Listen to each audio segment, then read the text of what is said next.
Whataroa, a tranquil, peaceful rural community located midway between the Franz Josef Glacier and Ross, the gateway to the glacier region and the Westland Taipotini National Park. Predominantly a dairy farming area, Whataroa is located along the western bank of the Whataroa River. Finding accommodation in town is easy, with motels offering a wide range of options, with large rooms for families to single units. Situated in a very peaceful setting, in the summer you can have your breakfast al fresco and listen to the birds singing. Base yourself in this little town and do all the wonderful walks in the glacier and Hokitika area. But the main jewel in the crown and a special feature to the Whataroa landscape is the Whataroa Nature Reserve, the only nesting colony of the white heron. A secluded, protected sanctuary only available via a guided tour with White Heron Sanctuary Tours.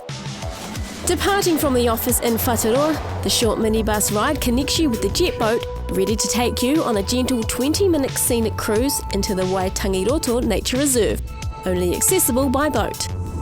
The nesting site itself out here for the white heron, it was first discovered here back in 1865. There was never another site found anywhere else in New Zealand where white heron were nesting. It still remains our only nesting site. Because of that though, we do have a very small, fragile population of white heron. There's only about 200 birds in total. Arriving at the reserve, you will enjoy a short, gentle walk through an ancient kahikatea rainforest to the purpose-built viewing height to observe the spectacular white heron, also known as the kotuku. Other birds, such as the little shag and the royal spoonbill, also share this area. Now, this particular spot, what is it about this place that has kept these birds coming back here for hundreds of years? No one really knows. It's one of those real mysteries of nature. It's just one of those out-of-the-way, sheltered spots. The birds haven't really had any reason to leave here.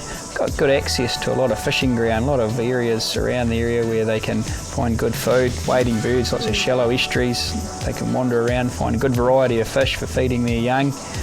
Yeah, no one really knows why it's this spot and only this spot though, a real mystery of nature. In the 1930s and 1940s, white heron feathers became extremely fashionable in women's hats. In satisfying a demand for them, the colony was almost wiped out, and in 1944 just 4 nests were recorded. As a result, steps were taken to protect the herons and the nesting site, and in 1949 the area was declared a nature reserve.